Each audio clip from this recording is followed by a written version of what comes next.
Hi friends, it's Danielle with Take Care Mama, and today I'm going to be talking about the books I plan to read in the month of July.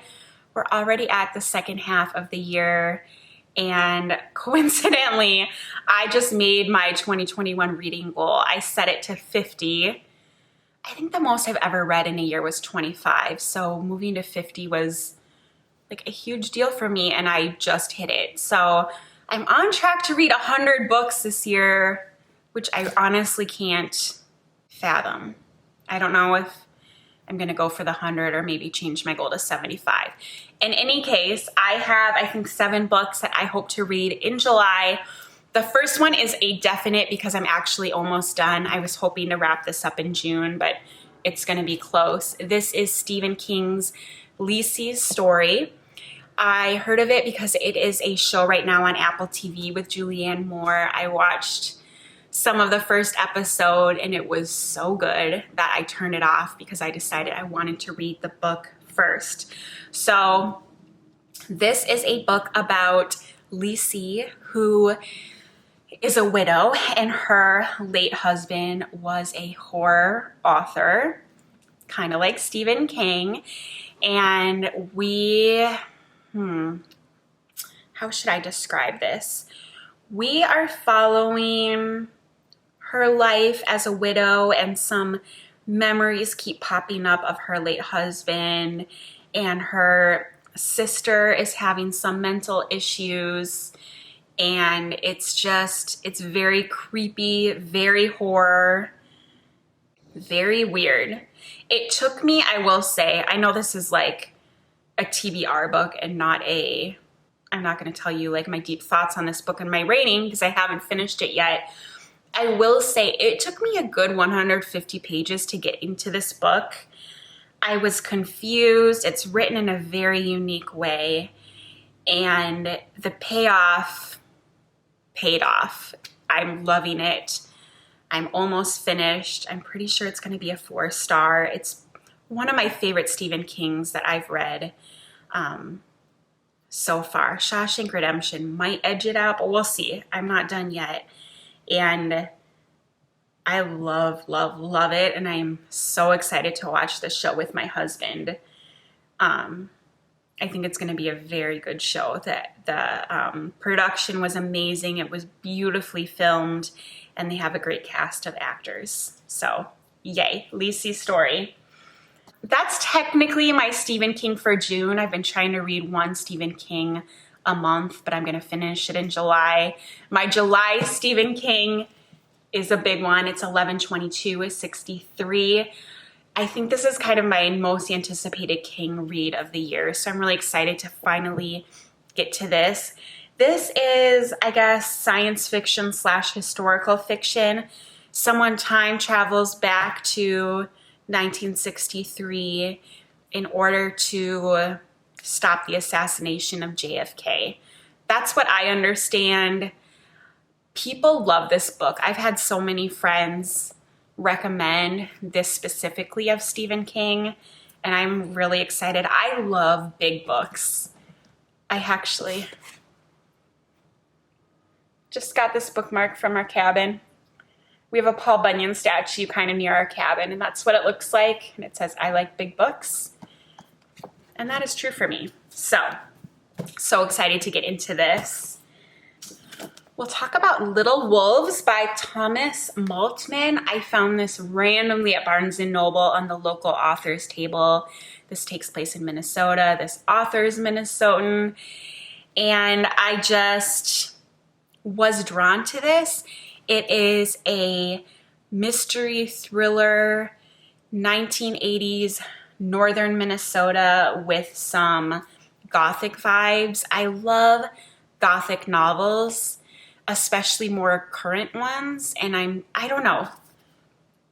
Set on the Minnesota prairie in the late 1980s during a drought season, intertwining stories of a father searching for answers after his son commits a heinous murder, and a pastor's wife who has returned to the town for mysterious reasons of her own. I don't know. This was like a really random choice for me. Like I usually find book recommendations from friends or from BookTube, and this I just saw at Barnes & Noble and picked it up. So a little risky, but I'm pretty excited about it. Another novel I want to read this month is Water for Elephants. I feel like this 2006, so it's pretty old now, but I remember clearly when this came out and how popular it was. This is historical fiction, which is a genre I'm trying to read more of. I think it's 1930s, and we get to live in the world of a circus. I feel like it's going to be a very immersive experience, and I am very excited. People loved this book, and although it was written in 2006, I feel like it's getting a little bit of a resurgence lately.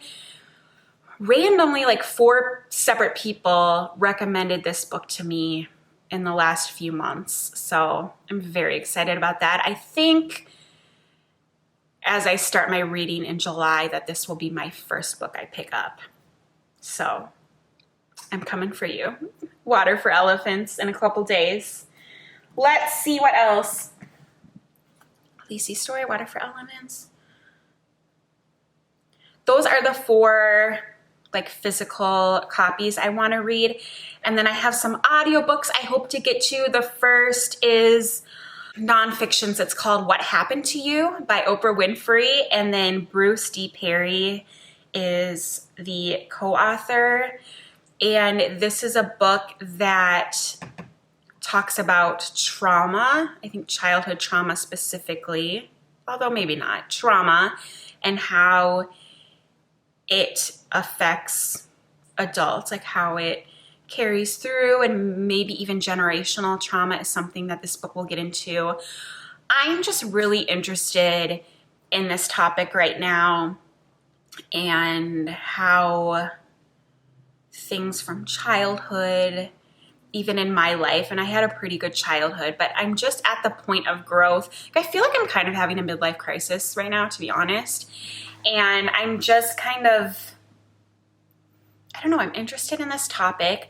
I'm interested to learn about other people and their trauma and how it affects them. And then I'm also hoping to learn a little bit more about myself. I'm excited. And then, you guys, I usually only do nonfiction for audiobooks, but looking at my library, they didn't really have what I wanted on Libby, so I'm gonna try some fiction on audio. I actually started this yesterday, Lock Every Door by Riley Sager. I've been really excited about this book all year. I never thought I was gonna listen to it, but like I said, I started it last night, and it's really easy to pay attention to so far. I usually get really distracted listening to novels on tape, or it's not tape anymore, on my phone.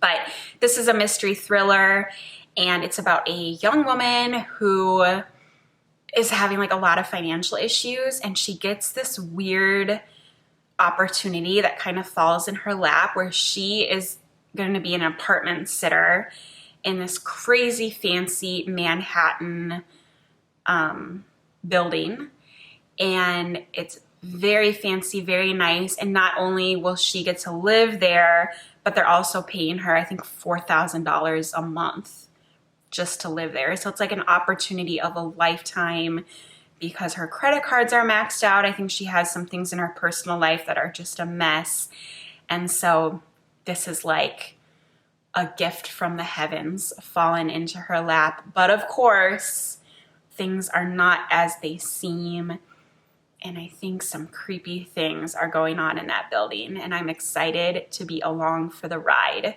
This is my first book by Riley Sager. I just found out that's a man, I think. I always thought Riley Sager was a female, and I'm pretty sure it's a male. So yeah, I know people love Riley Sager. Let me know if you've read any of his books. He is a very popular mystery thriller author. I'd also love to get to Mexican Gothic. This was, I think, a 2020 release, and it got very high in the competition for the Goodreads category of horror novels. And like I said, I really like Gothic vibes, which is in Little Wolves. I don't know anything really about Mexican Gothic, but I know it's a Gothic book and scary, which I like, and I know people really seem to like it. So I'm excited to listen to that. And then lastly, The Deep by Nick Cutter. This is a horror book. I have not read Nick Cutter before either, but I know that he is a popular horror author. And this book has, if I'm not mistaken, there are a lot of water elements. I think this person is under the ocean, in the ocean for a majority of this book, and it's really creepy, I think. The book I'm writing has a lot of horror vibes and a lot of water elements. So when I heard someone talking, I think Gabby Reeds read The Deep a few months ago, and as I heard her talking about the scary aspect of water and how it plays into this book, I knew that I wanted to get my hands on it, and I did, except it's my ears. So we'll see how that audiobook works for me. We'll see how it goes. I'm not so sure about my audiobook selection. Things might change a little bit, but we'll see. Maybe I'll stay right on the list. But those are the books that I hope to read in the month of July. I'm really, really excited, especially for the 2 Stephen King books that I am finishing and Water for Elephants. I'm so excited to finally see what that's all about. Thanks so much for watching. If you made it to the end, I really appreciate you. Be sure to give this video a thumbs up. Leave me a comment about what book you hope to read in July. And I hope to see you next time. Can't wait to tell you how it goes. Have a wonderful day and take care. Bye, guys.